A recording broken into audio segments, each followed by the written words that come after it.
Hey, what's up, y'all? Hey, I wanted to record a quick video about the housing market and are we going to have a crash? I see a lot of people talking about housing crash and oh my God, it's so scary, scary, scary, scary.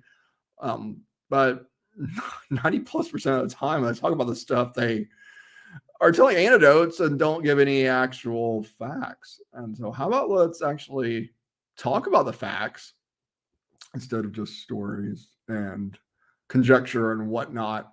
So I'm gonna pop into some slides, courtesy of MBS Highway. I'm subscribed to theirs. Barry Habib does a great job over there. Does some great research, so we can actually look at factual data and figure out what the heck's going on with the market and is there going to be a crash? So let's get into it. Give me a quick second here. So housing, it's all about supply and demand, right? The more houses are on the market, the lower the price. The more demand, the higher the price. And it's economics 101. I'm a student of economics. I love economics. And, that's your basics of economics, that if there's more supply, prices go down. If there's less demand, prices go down. And same thing. So right now, past couple of years, price has been going up because there's more demand than supply, and that keeps pushing up prices. So let's look at this. So household formations, we are currently at 1.43 million household formations. We're right at the average on household formation. So that's been pretty steady the past few years. As you can see, it has gone up and down, but there's this trend line. We're right there at the trend. So household formations are still very, very strong right now. And that is supporting the housing market.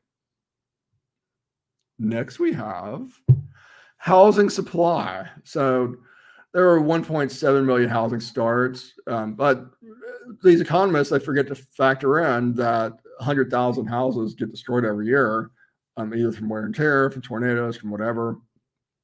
So that actually leaves us 1.6 million new housing starts per year. There are 1.4 million new household formations. So you would think there's 200,000 surplus, but it doesn't take out the houses that are destroyed. So we're actually at a deficit of about 200,000 houses per year. In other words, there's 200,000 more people wanting a house than houses available to buy. In other words, a shortage, and it's getting worse every year. And that's annual deficit. That's not the total, because there's actually, this is building up years and years and years, and that's why the market is where it is, because there's simply more people wanting to buy a house and able to buy a house than houses available on the market. Now, you may be saying, wait a minute, but I heard supply went up. Oh my gosh. There's all these videos out there saying, oh my gosh, inventory skyrocketing. Well, as you can see from this chart, it's all seasonal. So what happens is inventory goes down, down, down, then it goes up, then it goes down, then it goes up. And why is that? It's because most people move in the summer, right? If you were going to move, when would you move? You have kids. You're going to move May, June, July, most likely. So that way your kid is in a new school. If you're changing school districts, you can do that. And also, you don't have to deal with taking the kid from school to back, and the kid's already home. They can help you move. It's just easier. If you have kids that are school age, it's just easier to move in the summer. And so that's what most people do. And so because of that, surprise, surprise, surprise, more homes went on the market because people are moving in the summer. So we are at 1.03 million, looks like, currently as of right now. So I wouldn't call this skyrocketing supply. It's certainly not about where it was a year ago or 2 years ago, 3 years ago. As you can see, it's seasonal. So what's going to happen is it's going to go up a little bit, and most likely it's going to come right back down. It's simple as that. Simple economics. So here's the real story, though. What they say on the media is, oh, we've got all this inventory. Well, they forget to factor in that most of these houses are actually under contract.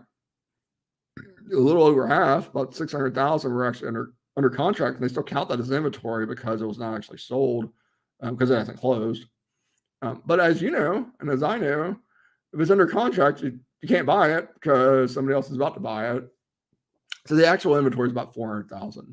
So we are pretty short on inventory. And active listings still very, very low. Still, even now, still very, very low.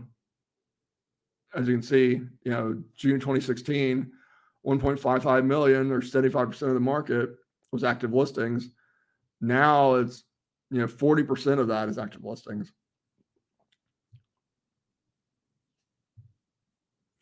Also, here's another really, really big one that nobody mentions on these videos, is that vacancy is at an all-time low. In other words, somebody that has a home they're trying to sell that's vacant, remember, those can be extremely motivated sellers because they're making 2 mortgage payments, paying 2 property tax bills, 2 HOA bills, 2 utility payments. So they want to sell that house quick. And right now, vacancy is at 0.8% of the houses on the market are actually vacant. So that's extremely low, record low, in fact. And as long as vacancy is low, there's no crash because there's no motivation to sell quickly. There's no motivation for that panic selling. So that's pretty much it for this show. And that's why, the housing crash, I don't see it coming. It's just not there. If you have any questions, feel free to give me a call, 937-572-3713 or scarpero.com. Later.